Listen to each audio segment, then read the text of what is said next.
Based design approach पढ़ रहे हैं, इसके बाद आपकी एरे बेस्ड डिजाइन अप्रोच होगी, that will take even lesser time and cost to the cell-based approach. So the idea behind cell-based design is to reduce the implementation effort by reusing a limited library of cells. Okay एक limited library of sales होती है, ठीक है, cell library हम जिसे बनाते हैं उसको हम again and again we reuse it. Okay so the advantage of this approach is what, the cells only need to be designed and verified once for a given technology and they can be reused many times. ठीक है, तो इसमें advantage क्या है कि आपको एक ही बार जब आपने सेल लाइब्रेरी बनानी है उसी वक्त आपको उसकी डिजाइनिंग एंड वेरिफिकेशन करनी है. ओके एक बार आपने सेल लाइब्रेरी तैयार कर ली उसके बाद आपको उसको दोबारा से नेक्स्ट एप्लीकेशन के लिए आप उसको डिजाइन और वेरीफाई नहीं करोगे. Okay so but the disadvantage with this kind of approach is what, the constrained nature of library reduces the possibility of fine tuning the design. ठीक है, अगर आपकी सेल लाइब्रेरी है जिसे आप बिल्डिंग ब्लॉक कह सकते हो, अगर वो आपका कंस्ट्रेंट है, ठीक है, आप उसको मॉडिफाई नहीं कर सकते तो आप डिजाइन को ओवरऑल फाइन ट्यून नहीं कर सकते. So this cell-based approach can be partitioned in number of classes depending on the granularity. Okay, so first is your standard cell, what you can see from this presentation slide. ठीक है. This is the standard cell, and in this approach we standardize the design entry level at the logic gate. ठीक है, a library containing a wide selection of logic gates over the range of fan in and fan out counts is provided. तो इसमें हम क्या करते हैं, fan in और fan out count आपको प्रोवाइड करते हैं, right. Besides the basic logic functions like and और इन्वर्टर, ठीक है, एक्सॉर एक्सनॉर ये सब और फ्लिप फ्लॉप्स, एक typical library also contains more complex function such as and और invert, multiplexer, full adder, comparator, counter, decoder, encoder. ठीक है, बेसिक सेल के साथ साथ जो भी बेसिक लॉजिक फंक्शंस है उनके अलावा आपके पास एक कॉम्प्लेक्स फंक्शंस भी इसी के अंदर इंक्लूडेड होते हैं, जैसे मैंने बताया कंपेरेटर, डिकोडर, एनकोडर, ये सारी चीजें. Okay a design is captured as the schematic contain only cell available in the library or is generated automatically from a higher level description language. ठीक है, तो डिजाइन कैप्चरिंग कैसे करते हैं, जिसमें सिर्फ आपके अब सेल्स लाइब्रेरी में सिर्फ सेल्स अवेलेबल हो या फिर जो HDL लैंग्वेज है, हाई लेवल डिस्क्रिप्शन लैंग्वेज जो है, उससे आप ऑटोमेटिकली जनरेट करते हो. So the layout is then automatically generated. This high degree of automation is made possible by placing strong restrictions on the layout options. In standard cell philosophy, cells are placed in rows that are separated by routing channels.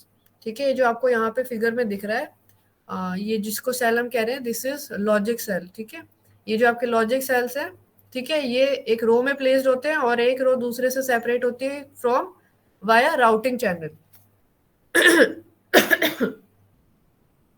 So to be effective, this requires that all the cells in the library have identical heights. ठीक है, जैसे आप इस figure में देख रहे हो जितने भी आपके सेल्स है ना उन सबकी हाइट आइडेंटिकल है, विड्थ वेरी कर रही है बट हाइट आइडेंटिकल है. सो इससे हो क्या रहा है, सेल सपोज आपके पास एक सेल है, एक सेल में आपके पास सिर्फ एक्सोर ऑपरेशन होना है, ठीक है, और दूसरा सेल आपका डिकोडर का है सपोज. सो साइज ऑब्वियसली एक डिकोडर का और किसी लॉजिकल ऑपरेशन का लाइक एंड और का छोटा होगा, कंपैरेटिवली दोनों के साइज में डिफरेंस होगा. तो उस साइज के डिफरेंस को हम कैसे अकोमोडेट करते हैं, विड्थ वाइज. ठीक है, लेंथ वाइज हम सेम रखते हैं, width wise we accommodate the difference in the sizes of different logic cells. Okay, so the width of the cell can vary to accommodate for the variation in complexity between cells. As illustrated in the drawing, the standard cell technique can be intermixed with other layout approaches to allow for the introduction of modules such as memories and multiplexers that do not adapt easily or effectively to the logic cell paradigm. So basically what we can do is, here you can see this is functional module, RAM or multiplier. So we can add other even more complex functions like memories or multipliers or RAMs. ठीक है, उसको आप इसी में कैसे intermix कर सकते हो, आप एक अलग से पोर्शन बना देते हो, ठीक है, स्टैंडर्ड सेल के अंदर, उसमें आप लॉजिकल सेल्स को अलग रखते हो और एक आपका पार्ट होता है उसमें कॉम्प्लेक्स जो फंक्शंस है उनके लिए आप एक अलग से पार्ट बना देते हो, जैसे आपको यहाँ एक स्क्वायर पार्ट दिख रहा है. Okay So an example of a design implemented in an early standard cell design is shown in figure 8.8a. You can see from here. ठीक है, ये एक स्टैंडर्ड सेल का डिजाइन है. पुराना है, आई थिंक ये ब्रोडरसन ने 92 में इसको साइट किया था, सो this is around something around 90s, ठीक है, उसका ही है ये। सो इसमें आप कैसे, इसमें आपको उतना डायरेक्टली क्लियरली समझ नहीं आएगा, but here you can see and observe that there are rows, ठीक है, ये रोज है, और यहाँ पे आपके पास क्या है, ये चैनल्स है जिनमें राउटिंग जो चैनल्स हैं बीच में, ठीक है, फीड थ्रू लाइन्स है आपके पास। So this is an example of a standard cell. A substantial fraction of the area is devoted to signal routing. The minimization of the interconnect overhead is the most important goal. We'll move back. ठीक है, तो क्या है, अभी जो आपके interconnects हैं उसको मिनिमाइज करना एक बहुत इंपॉर्टेंट गोल है extended cell placement and routing में, ठीक है। सो उसके लिए हम क्या कर सकते हैं, यहाँ पे आप देख रहे हो there is a feed through cell या चैनल जिसे आप बोल सकते हो। What is this? In this approach, to minimize the wire length, we will introduce feed-through cells that make it possible to connect between cells in different rows without having to route around a complete row. ठीक है, तो हम कुछ logic sales का जो part है उसको हम एम्प्टी छोड़ देते हैं और उसको हम as feed through cell use करते हैं. So suppose you have to connect this logic cell with this logic cell, you are doing it directly. But अगर आपको इस लॉजिक सेल को इस रो के साथ कनेक्ट करना है, सो अगर स्टैंडर्ड अप्रोच देखते हैं तो उसमें आपको इधर you have to move it like this, या फिर आपको इस तरह से यहाँ से मूव करके यहाँ पर आना पड़ता है. सो पॉइंट है you have to cross one more row, ठीक है, जितने भी रोज आएंगे उनको क्रॉस करना पड़ता है. सो उसके ऑल्टरनेट में क्या किए, फीड थ्रू सेल्स बना दिए. So now you can route through this row. Okay, so a far more important reduction in wiring overhead is obtained by adding more interconnect layers. एक तो ये तरीका फीड थ्रू सेल्स का हो गया. दूसरा तरीका क्या है, नंबर ऑफ इंटरकनेक्ट लेयर्स आप इंक्रीज कर दो. ठीक है, 7 or more metal layers that are available in contemporary CMOS processes make it possible to all but eliminate the need for routing channels. ठीक है, इसकी फिगर में भी यहाँ पे अवेलेबल, ओके, यहाँ पे आप देख सकते हो. ठीक है, जैसे ये तो आपका नॉर्मल है, ठीक है, इसमें आपके पास क्या है, इस फिगर में आप देखोगे इसमें आपके पास इंटरकनेक्ट लेयर्स हैं. लेयर्स को आप कैसे आइडेंटिफाई करोगे, there are different colours here, like there is pink, there is green and there is blue. ठीक है, तो ये सब आपके पास जो है ये अलग अलग लेयर्स हैं. तो आप क्या कर सकते हो, 3D स्ट्रक्चर क्रिएट कर सकते हो जिससे भी आपकी जो राउटिंग लेयर्स की इंटरकनेक्शन वायर्स हैं उनकी लेंथ रिड्यूस हो जाएगी. So virtually all signals can be routed on top of cells, creating a truly 3D image. Uh, this figure, okay, this figure shows a fraction of standard cell design implemented by using 7 metal layers. The design achieves more than 90% density, which means that virtually all of the chip area is covered by logic cells and that only a limited amount of area is wasted for interconnect. So by making this kind of 3D structures, incorporating multiple interconnect layers, you can achieve maximum design density by having maximum area devoted for the designing of logic cells and least area is used by the interconnections. Okay. The design of standard cell library is a time-intensive undertaking that fortunately can be amortized over a large number of designs. Determining the composition of a library is a non-trivial task. A pertinent question is, are we better off with a small library in which most cells have a limited fan-in and fan-out, or it is more beneficial to have large library with many versions of every gate? ठीक है, जैसे कि आपके पास example क्या हो सकता है, जिस वर्जन की हम बात करें उसमें क्या हो सकता है आपके पास क्या, या तो आप एक काम करो कि आप एक स्टैंडर्ड लाइब्रेरी बना दो. ठीक है, उसमें फैन इन आपका फिक्स्ड है, सपोज 2 या 3 फैन इन है. आप नैंड गेट बना रहे हो, नॉर गेट बना रहे हो, वो सभी 2 फैन इन के हैं. ठीक है, दूसरा क्या हो सकता है, आप अलग अलग बनाओ, 2 का, 3 का, 4 का नैंड गेट का अलग अलग बना दिया और डिफरेंट साइज बना दी इन गेट्स के. तो 2 अप्रोचेज हमारे पास. ठीक है, फर्स्ट क्या बताई मैंने, स्मॉल लाइब्रेरी जिसमें लिमिटेड फैन इन है. ठीक है, या फिर एक बड़ी लाइब्रेरी जिसमें बहुत सारे फैन इन है एक ही टाइप के लॉजिक फंक्शन के. ठीक है, तो ये 2 अप्रोचेज हो सकती हैं. Since the fan out and load capacitance due to wiring are not known in advance, it is used to be common practice to ensure that each gate had large current driving capabilities. So when we are designing something, fan in we know, but it is very difficult to know the fan out of the logic gate. ठीक है, कि designing के time में हमें fan out की कितनी जरूरत पड़ेगी उसको एडवांस में पता करना is a bit difficult task. ठीक है, तो क्या करते हैं हम, हम क्या करते हैं, लार्ज करंट ड्राइविंग कैपेबिलिटीज के ही गेट यूज करते हैं, ठीक है।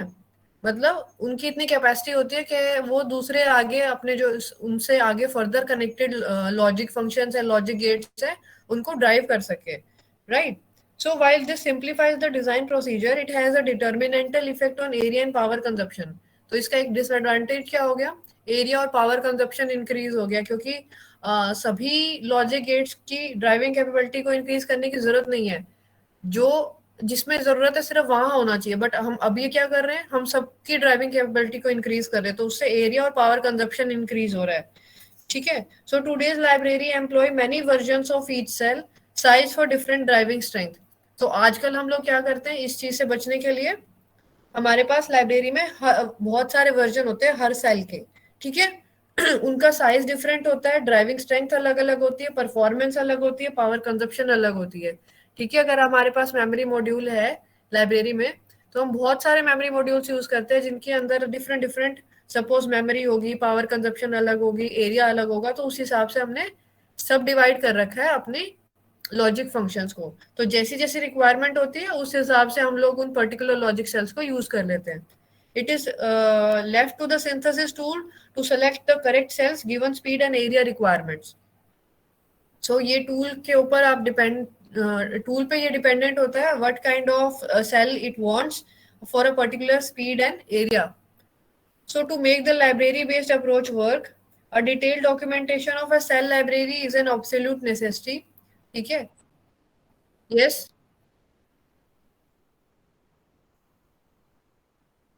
अभी मैं अटेंडेंस ले चुकी हूँ, अभी ज्वाइन करके कोई फायदा नहीं है। ओके, ठीक है, कोई बात नहीं। स्वंत आई हैव एडेड यू, ठीक है। Okay ma'am. ओके, सो अभी जैसे हम जो भी लाइब्रेरी की बात करें, so in that library what is a necessity. अगर एक यूजर है, उसको कैसे पता चलेगा कि इस हमारे पास इस लाइब्रेरी में क्या क्या है। तो हमारे पास एक डिटेल डॉक्यूमेंटेशन होती है सेल लाइब्रेरी की, जो हर वेंडर प्रोवाइड करता है। Okay, the information should not only contain the layout, a description of functionality and terminal positioning, but it also must accurately characterize the delay and power consumption of this cell as a function of load capacitance and the input rise and fall times. ठीक है, सो तो ये सारी चीजें cell library के अंदर बताई जाती है, लाइक लोड कैपेसिटेंस, ठीक है, डिले, पावर कंजप्शन, एरिया, सब कुछ बताया जाता है उसके अंदर। Generating this information accounts for a large portion of the library generation effort. So basically, library को generate करना अपने आप में एक task होता है, because it contains large number of logic functions with different functionalities. So usually a library is very huge in size. ठीक है, बहुत बड़ी size की होती है कोई भी library अगर बनाई जाती है, ठीक है, standard cell की।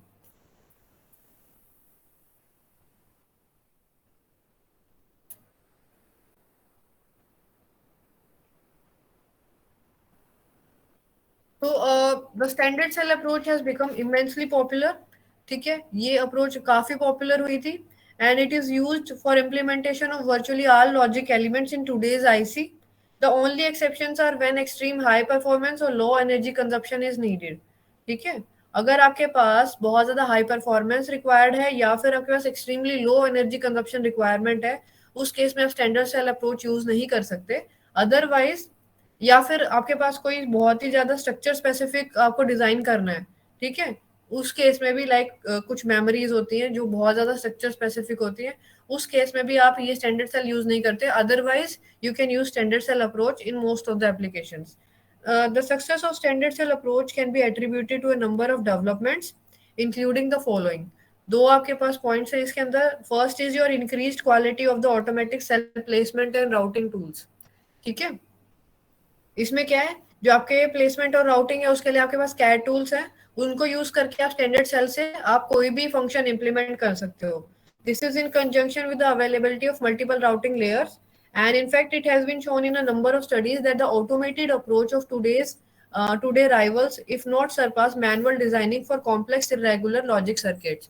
अगर कॉम्प्लेक्स और इरेगुलर लॉजिक सर्किट्स के लिए आपने डिजाइनिंग करनी है, so most of the time manual designing और कैड डिजाइनिंग ऑलमोस्ट इक्वल है परफॉर्मेंस वाइज, ठीक है.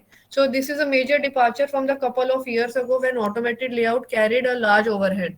ठीक है, पहले सालों में क्या होता था, जो ऑटोमेटेड डिजाइनिंग होती थी वो उतनी फिजिबल नहीं थी, बट आज के टाइम में मैनुअल डिजाइनिंग जितनी ही सोफिस्टिकेटेड और परफॉर्मेंस स्पेसिफिक कैड डिजाइनिंग आ चुकी है. ओके, सो सेकंड पॉइंट इसके साथ क्या आता है, the advent of sophisticated logic synthesis tools. अभी तो आपने सिर्फ प्लेसमेंट राउटिंग की बात करी, अभी लॉजिक सिंथेसिस के लिए भी जो टूल्स हैं वो भी बहुत ज्यादा सोफिस्टिकेटेड आ चुके हैं. The logic synthesis approach allow for the design to be entered at high level of abstraction using Boolean equations, state machines, and register transfer languages such as VHDL and Verilog. ठीक है, the synthesis tools automatically translate the specification into a gate netlist, minimizing a specific cost function such as area, delay, and power. जो आपके CAD tools हैं उसमें VHDL Verilog use करके आप automatically logic synthesise कर सकते हो. ओके, तो उसमें क्या होगा, आपके पास गेट नेटलिस्ट वो क्रिएट करेगा और उससे एरिया, डिले और पावर को स्पेसिफिक जो आपने रिक्वायरमेंट दी उस हिसाब से आपका लॉजिक को सिंथेसाइज करेगा. Early synthesis tools such as those used in first half of 1980s focus mainly on two-level logic minimization. While this enabled automatic design mapping for the first time, it is limited with the area efficiency and the performance. पहले ये issue होता था area efficiency और performance का, but today's design tools, logic synthesis tools are very efficient and they can design any complex circuit using this standard cell approach. Okay, using multi level logic synthesis. पहले two level logic synthesis होता था, लेकिन अब multi level logic synthesis भी हम automate कर सकते हैं using our CAD logic synthesis tools. Okay, so this is enough for today's class. 10:15 तक का टाइम था, ठीक है. सुवंत, आपकी अटेंडेंस नहीं लगेगी, ठीक है. Okay ma'am. ठीक है, ओके, ठीक है, आप लोग लीव कर सकते हैं. Today's class is over. Next class में हम लोग एक क्लासरूम मैंने क्रिएट कर दिया, यहीं पे क्लास लगा करेगी. Okay, okay, okay, thank you ma'am. Okay.